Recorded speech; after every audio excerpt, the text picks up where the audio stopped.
Hello and welcome to today's webinar. I'm delighted to have with me today James O'Brien, who is Director of Operations at iIntro. James, welcome. Morning, Mike.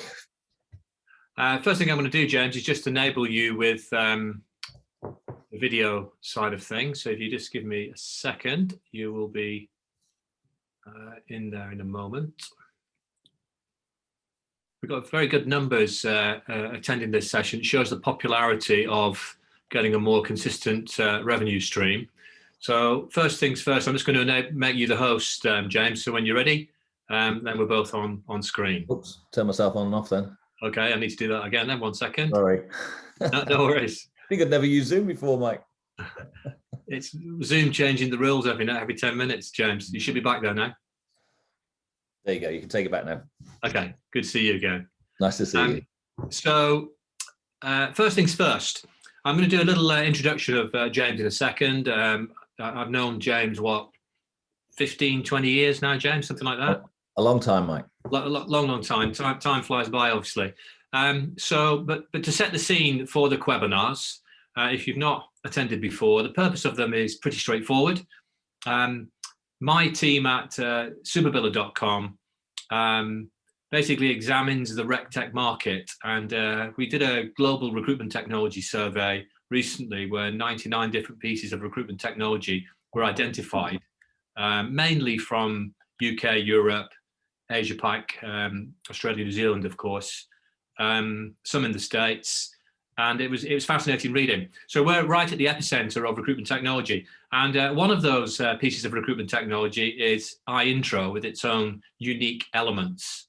So to set the scene, if you want to have a little bit more information about Superbiller, of course, go to the website and have a look around.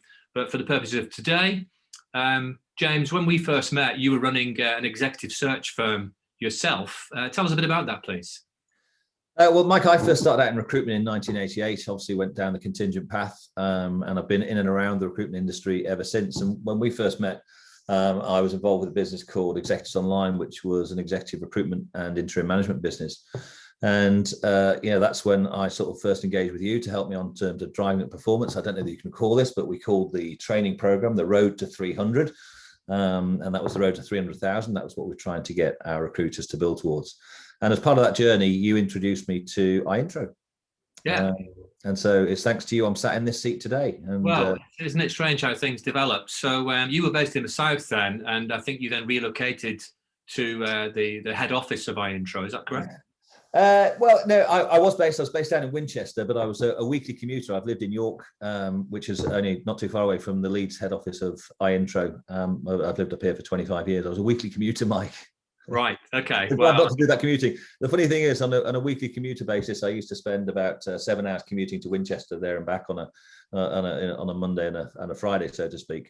Whereas going to Leeds and back, I probably spend about 10 hours a week. So even though it's much closer, you saved a bit of time as a result of getting to know me. Right. So, yeah. So my introduction to iIntro was through the one of the original founders, who was a member of my director development program, and he had this vision that contingent recruitment led to a lot of waste. That you work on a role, there's no guarantee of filling it, and so on. And then that software was then born out of that, and you've developed that over several iterations and releases, I understand. Is that correct? Yeah, that's correct. And it was born out of the frustration that most recruitment firms have a huge amount of waste. I'm going to talk about that a little bit today. But it was a question that I'd actually asked myself on several occasions. But the last time I asked myself in my former company, and I asked our recruiters to tell us what I didn't pose it as what's your waste. I actually said, what's your success rates with vacancies that you work on? And what was surprising to everybody in that room was that our success rate was 10%. 10% of all roles we worked on, we filled. Now, some people say, well, that's a bit low, but then the reality is some people might think it's 20%, which is hurrah, it's 20% is double, but that's still an 80% wastage. And that was part of the foundation for the founders of iIntro to actually put together the technology platform that we've built and subsequently, as you say, iterated since that time. Great. Well, thank you for that kind of introduction. We'll dive in a little bit with this first question in a moment. But I was speaking to someone this morning actually, and he said to me he's built some recruitment technology, and he said he saw an article on LinkedIn from I think it might have been one of the LinkedIn founders actually. Yeah. He said that if you don't get your technology, if you're not embarrassed by your first release of technology, you've got it wrong. Yeah. And he said the reason for that is you've not moved quickly enough, you've not tested it, you've not got it to market. Sounds like you've been through that pain, maybe not been embarrassed, but you've got it. You've gone through a few iterations of the releases. Is that correct? Yeah, we have, but I think the real thing is when you look at technology companies when they're set up, and we were no different. Is it was pitched originally. I wasn't there for this one, so I'm telling the story. It's not my story, but it was first pitched as a concept to a client, and in the good news is the pitch went perfectly well, and the client said, "Yeah, I'd like to buy that." And I think it was that well, what do I do now moment, because we've won the deal. We best go and build it. Or certainly get all the components working. So I think you have to go early. You have to be prepared to fail early to actually make those improvements as you go forward. And like any business, we're not just a software business. We'll talk about it later, but the software component of our business, we've been through some trials and tribulations with that.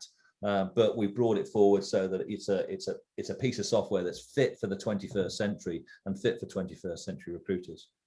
Great stuff. So the first question then, as you can see on the screen, what do you see as being wrong with the majority of or a number of recruitment processes in today's recruitment world?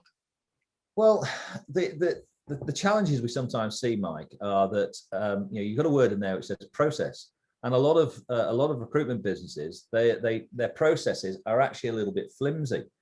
They don't actually have the structure that's in place to actually go out there and deliver service, because they're all chasing the goal of being really, really busy, and we all know the expression busy fools. So what you see is people just business developing, ringing round, emailing, whichever way they happen to be doing it, with the objective of just winning vacancies, being saying, look how busy my job board is, look how many opportunities we're working on. Yet they don't measure, and that's the key thing, they don't measure what their success rates are. So when you just spoke about that question a moment ago, we think it's fundamental. We think it's fundamental that recruiters actually measure their success rate, because that only then does that enable you to identify where you can make those improvements. Now, we all know that in terms of contingent recruitment, there's going to be a degree of waste. That's just a fact of life. But you can reduce that amount of waste by shifting your focus. Now, maybe some of that is to move to retained, and obviously I know we're going to talk about that today. But we're not saying every business should look to be 100% retained, but to have an element of that, what it'll do, it'll mean more of your work is being paid for. And so what we see is in a lot of organizations, they just don't even know that. They're just too busy. They're just too busy right in the muck and bullets of just being busy. And that's particularly true at this moment in time, Mike. I think we all know that with the pandemic hopefully behind us, depending which part of the world you're in. But if it's hopefully behind us, what we're going to see now is an uptick in recruitment activity. And we're certainly experiencing that, Mike. We're certainly seeing recruiters being extremely busy to the extent that they're sometimes, they now can't see the wood for the trees, and they're just busy trying to fill vacancies. And what that means is they're going to carry on doing what they've always done, Mike. They're not going to address what technology and other areas of improvement can do for them nowadays. So that's what we've got to sort of push on with and help people understand. You can put in place a structured process that will deliver measurably better results for you and your business, be it in terms of cash flow, be it in terms of turnover, perhaps more importantly, in terms of profitability. Well, I hope I'm not stealing your thunder with this, but one of the things that appealed to me about iIntro was after the campaign has been fulfilled, and let's say one person gets that job, a senior person, and then 3 people don't get the job because they're number 2, 3, and 4 on the final shortlist. And any recruiter should be nurturing number 2, 3, and 4 to become their future clients. And whilst that's not a new idea, the number of times I've asked directors about that, and they've said, "Oh yeah, we should be doing that, but we're not doing." So does iIntro have that process nailed down to convert those 2, 3, and 4 into new clients? Yeah, I think there's a couple of ways, and the first little thing I just want to mention there is, and I'm sure everybody knows this, but the phrase that we use is that all candidates are just clients in disguise. If you're dealing at a reasonably senior level, even if it's with cancer at junior level, the silver, bronze medalists, the people who didn't quite make it, they are tomorrow's managers, they are tomorrow's leaders, and you need to nurture that relationship with them. And what you see with our process, what we believe is we've got a higher engagement process with the candidate. And the candidate, as you said, is a client in disguise. We also know, by the way, that a lot of clients are candidates in disguise, because sometimes we'll give you a nudge and say, listen, it's time for me to move on from here. So when you've got something for me, you move them over the other way. But it's very true in that side. But one of the things we're very focused on is making sure that, yes, our objective is if a client has retained an iIntro recruiter to deliver a campaign, the objective is to hire one of the shortlisted candidates, be it 3 or 4 people that have been presented. But what do you do with the other 3 people? Well, you give them a value add service. Now, again, the phraseology that's out there and well worn and well understood is the most placeable candidate, the MPC. But how can you take those people to market in a more effective and a more technological way? I don't just mean do an email blast that says, oh, I've got a great candidate with 15 years experience. Actually, make the candidate the center of attention. Bring the candidate with you on the journey so they feel part of it. And you're exactly right, Mike, because what that does, it fosters that great feeling for them. And in the iIntro business, one of the founder business of that is a recruitment business called Grass Greener Group. And one of those silver medalist candidates became one of the biggest clients of iIntro that generated several €100,000 of business. And the candidate was never, ever placed. He was actually ended up being placed into a Dutch organization, and he was placed by Corn Ferry. But he came back to effectively a small recruitment business in the north of England and said, can you build my European team for me using that process? So I think it's all about working with clients, candidates very closely, engaging with them so that they have that positive feeling. Because as we all know, if you go onto Google right now and type in the words recruiters are, the first couple of phrases that come up are not very complimentary. Whereas we don't position ourselves as recruiters. We like to see iIntro recruitment organizations positioning themselves as management consultants who specialize in talent acquisition or human capital for their chosen sector. And it's a psychological shift, mindset shift for organizations to take on board. You see, recruiters are busy filling vacancies. Management consultants are helping organizations strategically grow their business by putting in place the right talent at the right time. And that's where we're focused on helping our clients work on. That's very smart. Really, really like that. So the next question, what gets in the way? And I know you've got a few thoughts coming up on the next slide, but talk us through these. Well, I think what gets in the way, and there are 3 things that we just want to put up. You might as well put them all up on screen, Mike, for me, if you don't mind. Got to feel like Chris Whitty. Next slide, please. Yeah, don't go next slide, say that. I think what gets in the way is being busy. What we found last year, this time last year, Mike, the world was in turmoil and people were, it was actually quite a good time for RecTech this time last year, because, what we saw is that people think, okay, if I'm going to come out of this stronger or survive through it, I'm going to have to do things differently. And what we've seen is, so that meant that last year, broadly speaking, the RecTech industry did very well, because it gave those recruiters who were planning for the future the opportunity to look around and invest. But what's happened is all of a sudden people have got really, really busy and they're going back to doing the same old things. Now, some of those are doing the wrong things. Yeah, well, they're just fundamentally doing the wrong things. They haven't got a proper structure or process in place. Their BD is haphazard. It's not structured. They're reference checking. All of the things that they can do, they're just busy fools. And they've just said, they brought on extra team members, said, there's a phone, there's a computer, get on and do it. And so when you come to the second point, you see, I put there poorly chosen team members, because one of the things that we've historically seen, Mike, is that recruiters not very good at recruiting people into their own organizations. And they don't practice what they preach. They don't do the due diligence on the candidates. They don't do the evaluation and the assessment to make sure the people they're bringing in are going to be fit for purpose to do the job. So you find that, there's a high churn in recruitment. Now, that's really important, because if I was an employer and I was looking to engage with a new recruiter, I may choose to ask them, so how big's your business? How long have you been established? What's your retention rate like? Because, Mike, in our world, one of the key things for us that we talk to employers about is we talk about their retention rate of new employees, because there's a really fascinating statistic that's out there, and it's done by an organization called Leadership IQ in the US. And their survey shows that 46% of new people, Mike, fail within the first 18 months. Now, I think we can experience that in recruiters, but what we're trying to say as recruiters trying to help employers is actually we're going to help you reduce your new employee retention rate. Improve your new employee retention rate, reduce your attrition rate. And if we can't do that ourselves, then how are we going to grow our business? And you see that cycle, that churn in the recruitment business, which stops recruitment businesses growing. When I first started in recruitment, Mike, back in the 80s, and you come into the 90s and 2000s, you're seeing recruiters who are, performing well, delivering 100 to 150,000 pounds worth of fees. It hasn't really changed. We're on that cycle of going around. You've got to stop. And that's why I engage with you, Mike, first of all, say, I've got to stop this, Mike. I need to head towards 300 and beyond. And then the final point I've got on this slide for people to think about, you've got the wrong type of clients. You've got clients who treat you like dirt. The reason why I said we position ourselves as management consultants who specialize in talent acquisition in our chosen sector is I like to deal with clients on a peer basis, not on a subservient basis. And too many recruiters don't appreciate the fact that the relationship is one of equals, not of subservience.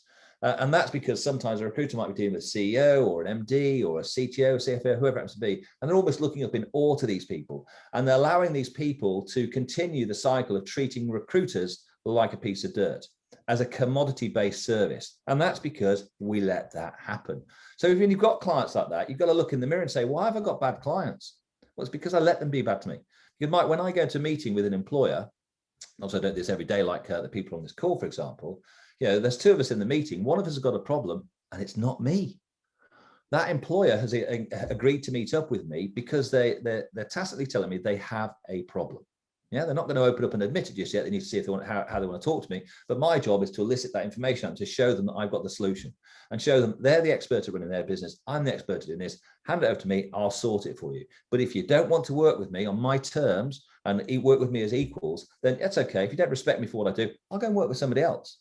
I can only take on 1 or 2 new clients a month. I'm not a contingent transactional recruiter who can take 50 jobs, from anywhere and just pretend like I'm really busy and send some CVs. So make sure you've got the type of clients, type of clients who respect you, who you built a relationship with, so they know, like, and trust you in good old marketing terminology, but the type of people who you'd be happy to have as partners, as friends, as you go through the rest of your life. So you've got to actually pick out the right clients. Right, and you're saying iIntro can help you with that?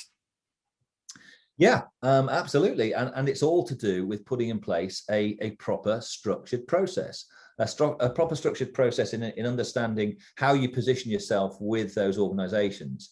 Because, I was on a really interesting course, Mike, a couple of weeks ago, which is probably, I'm probably going to sound a bit evangelical about this in a moment, but I'll go back to a few years before that. I was at a LinkedIn event and I heard this really interesting statistic that I've quoted many, many times.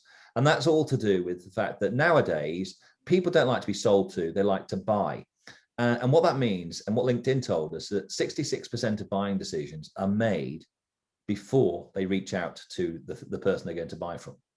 Now, what they were saying to us is that people are looking at your social footprint, they're looking at your website, they're trying to evaluate, do they want to talk to you? Because they don't want to waste time talking to somebody that can't fulfill their needs. Now, a couple of weeks ago, that statistic, it's increased, and it wasn't a LinkedIn event. I was listening to a digital marketeer, a guy called Marcus Sheridan, and he said that, and he had a source for this one. It may have been Forbes, but forgive me if I've got that source wrong.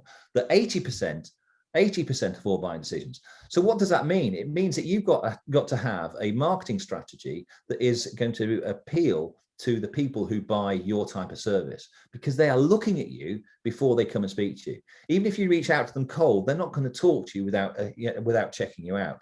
So what you've got to do is have a strategy that says, our business development, our marketing that sits underneath that has actually got to position us as the authority or an authority in our marketplace, so that we at least get the chance to sit at the table and discuss with the client.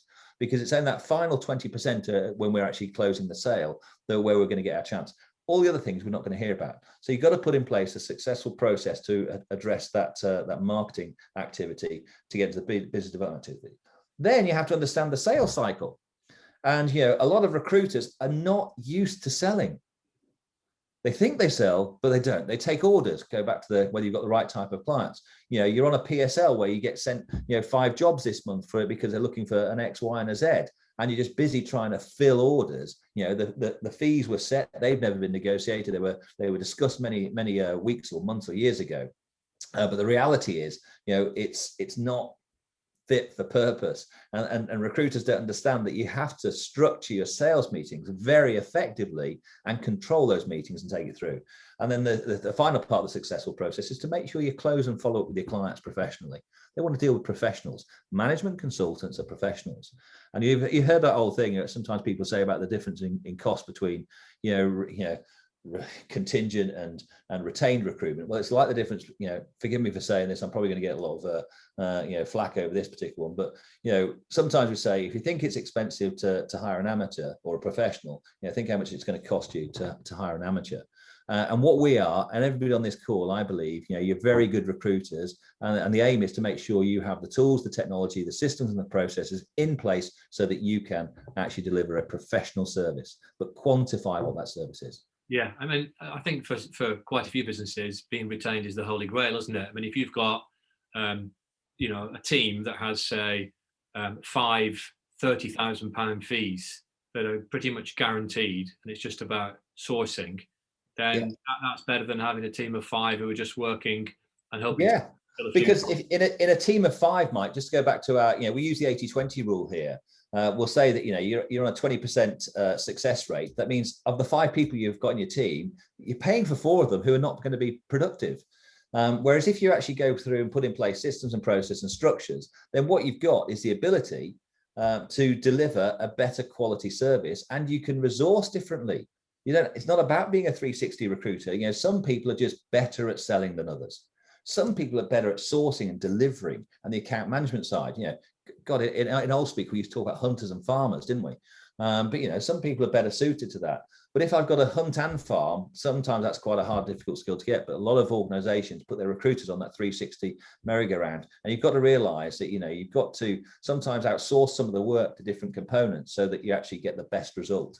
And retained recruitment is probably typical of that, because selling it and delivering it, they can be separate components. Yeah, and I think having that USP obviously helps. So the points on the processes, systems and processes, we've kind of touched on this a little bit. But so I probably jumped ahead a little bit there, Mike. Yeah, of course, at the moment we've not kind of dived into the software itself. But can you try and describe, if somebody comes into the iIntro software, how is it sold to the client? What's the way that the client understands that they should give you a retainer up front? Well, that's really interesting, because retained recruitment is not new. It's as old as the hills as well. But one of the things we often talk to people about, Mike, is that your slides moved on a bit. But anyway, are you meant to move on slide? I kind of did, actually. I thought it was just linking back in, but we'll stay here. No, it's fine. It's fine. It's just I just thought I was meant to. I thought you'd cut me off on something. But what we've got is retained recruitment is as old as the hills, and the reality is here we sit in the 21st century, and recruitment being an intangible service means that clients have to just take your word for it. And when recruiters go and try and pitch, they sort of sound the same. We've got lots of years experience. We know the market. We build relationships. We've got quality processes. All a little bit nebulous in some respects.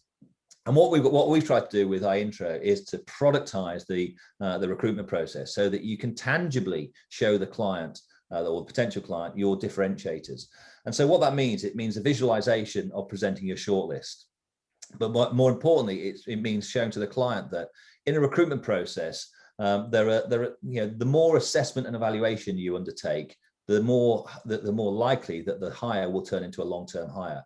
And there are 3 areas that we actually work with clients, and we help them understand that we're going to reduce the time they waste on interviewing and hiring the wrong people in the first place, because 46% of new people fail in the first 18 months, and typically that's 20 to 30% fail in the first year.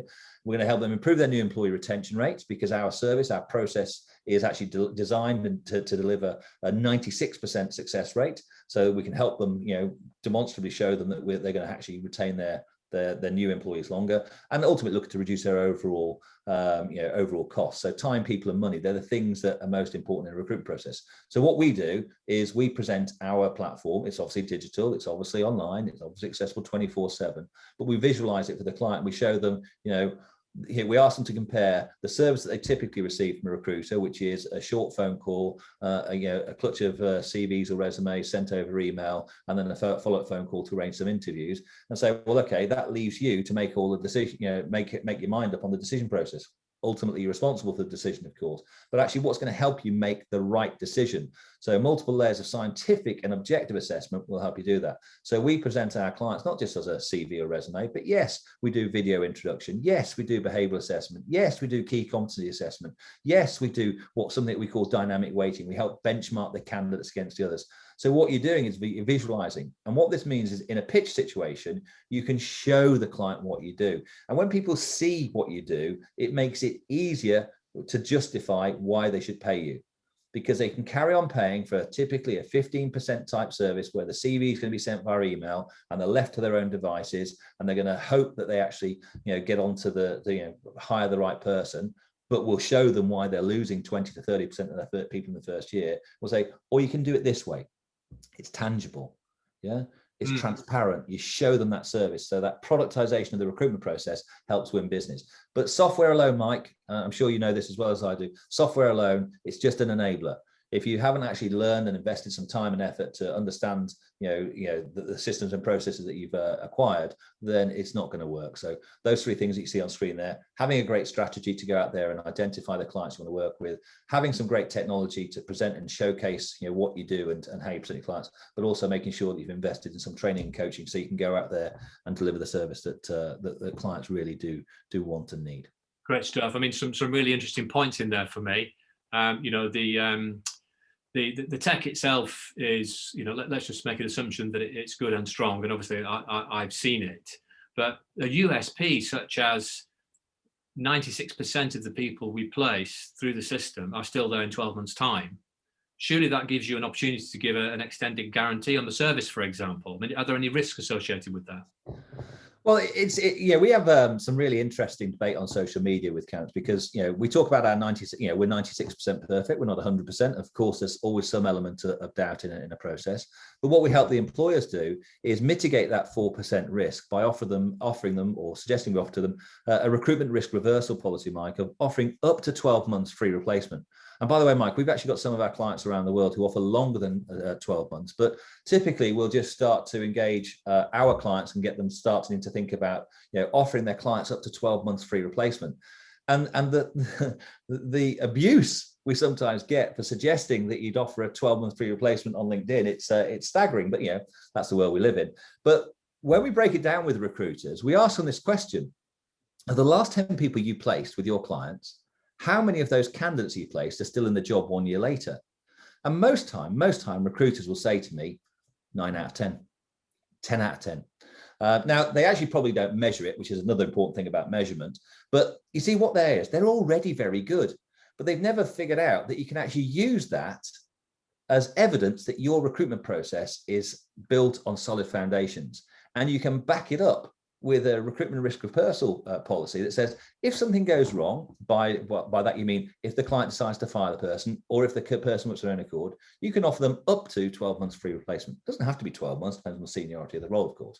And what that does is it creates a clear blue day between you and the rest of the recruiters who are offering 3 months sliding scale rebates. And it's absolutely zero risk. I mean, there's a 4% risk, of course, and inevitably that means that 1 in 25 times you will be doing some more work for free for your client. But what does that do, Mike? It makes you really sticky with the client. So they know that you've given them that cast iron guarantee because you want to be their recruitment partner, standing shoulder to shoulder with them, a reason to stay in touch with them through that first year. Yeah, not actually sort of, shying away, sloping shoulders. Not my problem if somebody leaves after 4 months. You hired them. I just gave you the CV. Different type of service, Mike. Yeah, I remember running one of my director events years ago. And one of the people around the table had a 12-month money-back guarantee. This is prior to my intro, actually. Yeah. And the people around the table, again, were really, pulling faces at him, I suppose. And he said, look, I place partners in accountancy firms, and I've analysed the dropout rate. Yeah. And he said, in the last 3 years, we've not had a single dropout. So he said, we are now closing faster and quicker and better because my staff have a USP.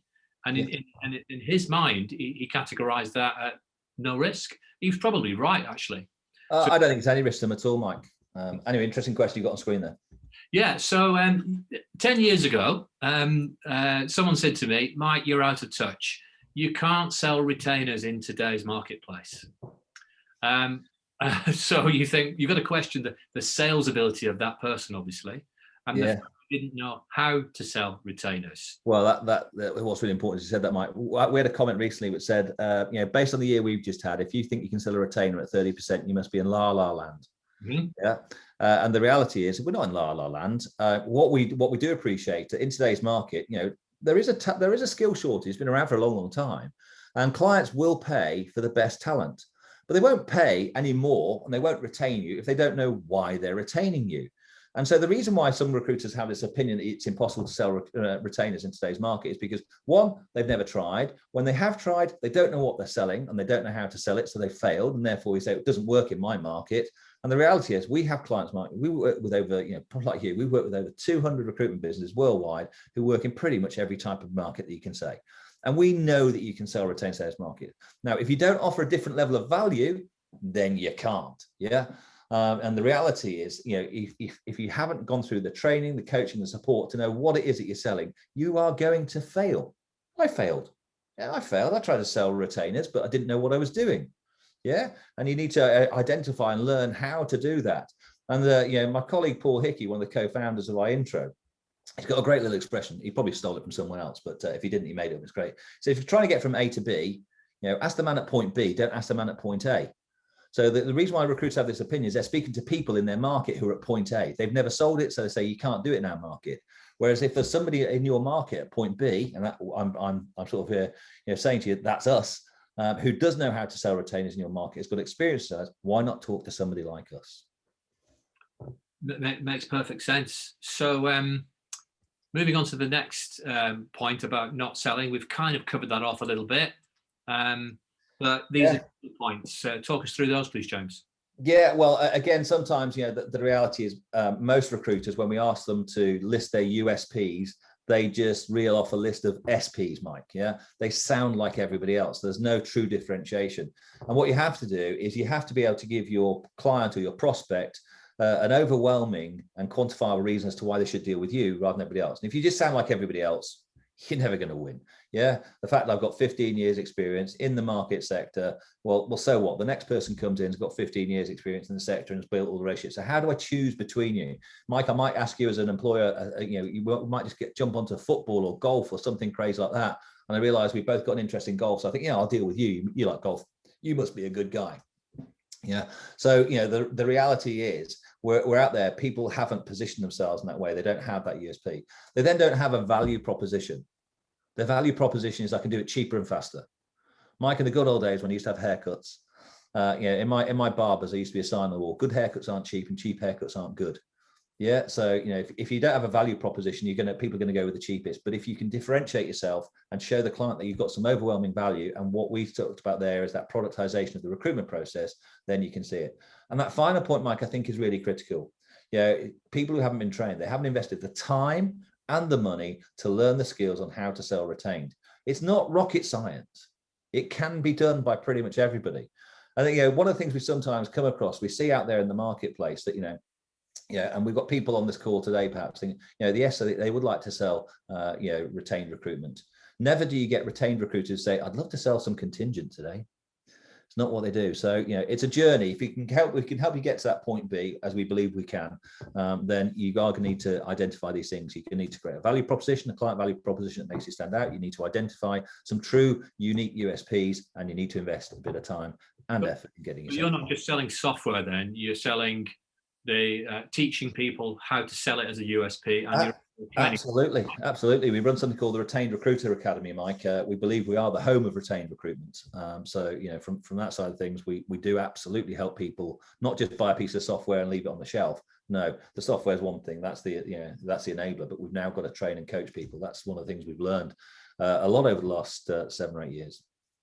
With this next question, the next question here, I know a few people who've got iIntro, of course, but and I've heard some success stories, but talk us through that. So tell us about the growth that you typically see from companies that have gone retained. Yeah, well, the reason why people actually work with us, Mike, it's obviously they want to grow their business normally, but they could be looking to increase their fees because they're fed up of actually being in the mire of the 15% and running around, though some people might be happy with that. They want to get paid for the work they do. So the growth that we see, it's not just about financial, it's more about, sometimes about work-life balance and sometimes about profitability. Yeah, because, why we're running businesses is to make them more profitable. And, if with investing in a better quality of service, and being able to show the client so they're happy to pay your higher fees, whether it's 20% or 25%. But if you're on 15%, Mike, and you move to 20%, you've increased your fees by 1/3. Now, as long as you haven't invested that 1/3 all in extra technology or, there's profit in that there for you.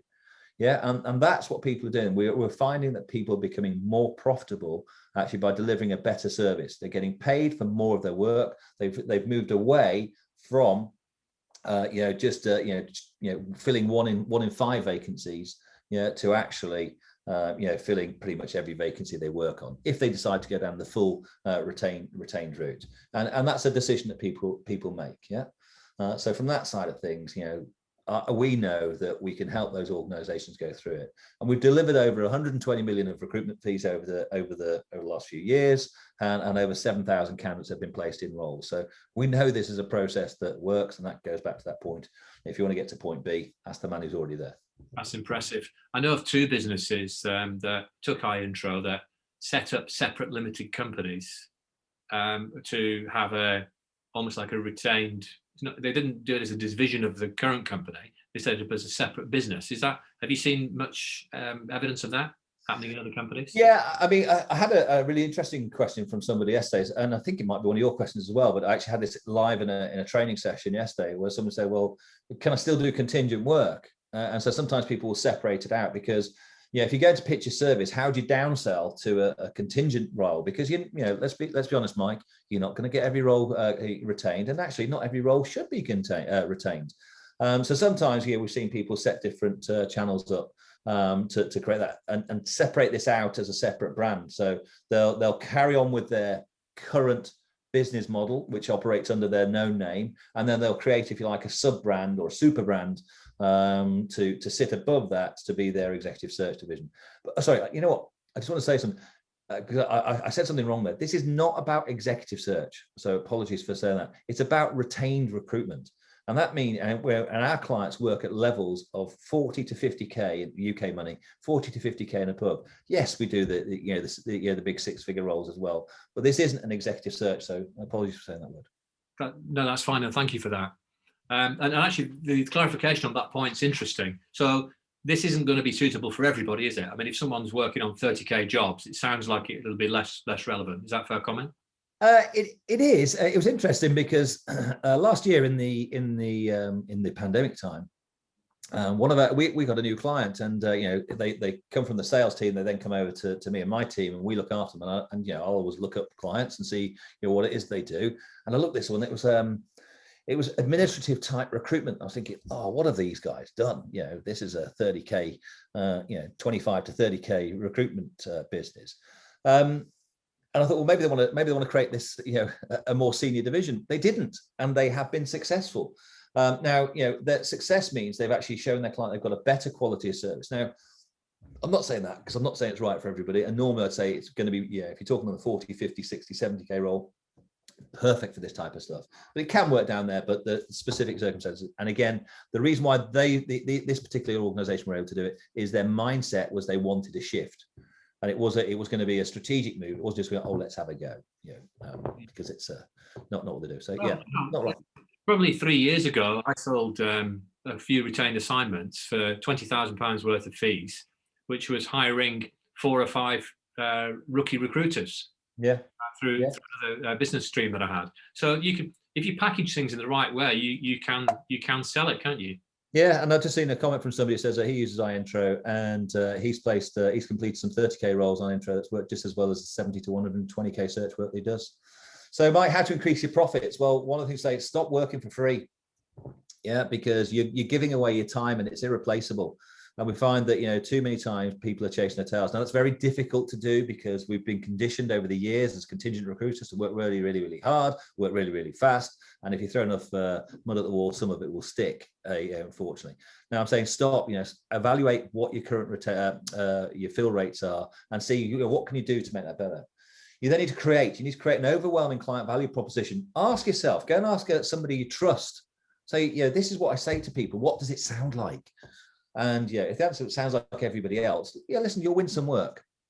But you won't always, get exactly what you need. And I can't remember what the last point was, Mike, because you went too fast for me.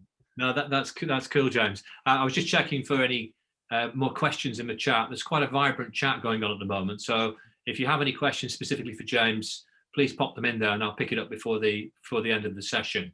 So if you could get to the nub, please, James, of the core skills recruiters need to sell retainers, what would that be?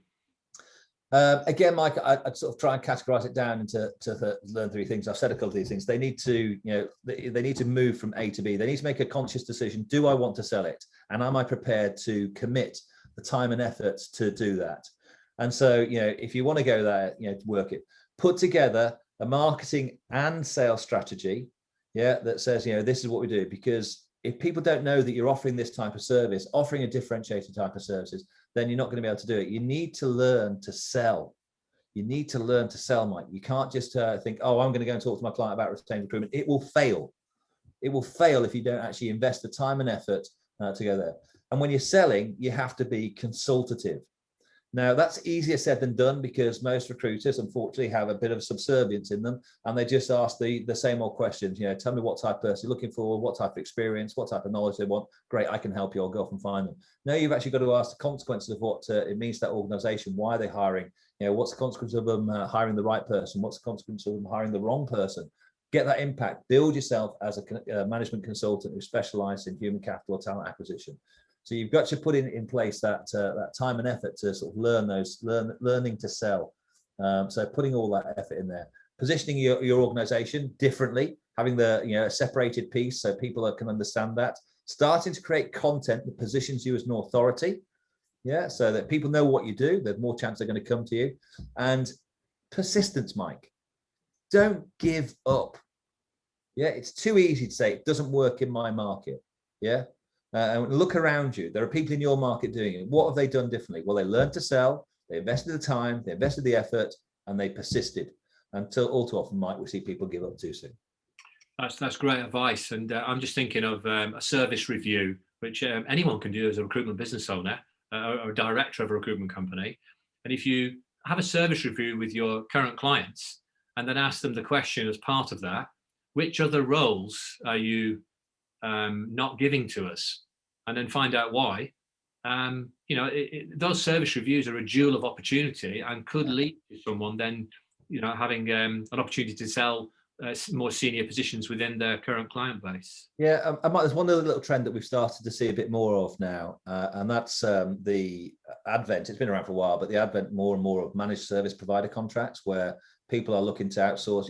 Now I'm not talking RPOs, which are obviously massive things, but in the type of organizations that we typically come across, you sometimes come across organizations where they're hiring between 10 and 50 people in a year and putting together a managed service provider provision, which is a retained contract done in a slightly different sales format, but essentially a retained contract to deliver multiple roles. And what that does is securitizes the revenue for that recruitment business, so they can plan their own growth strategically to sort of put that forward. So that can really help as well. So you're saying that iIntra could be used in some kind of MSP capacity?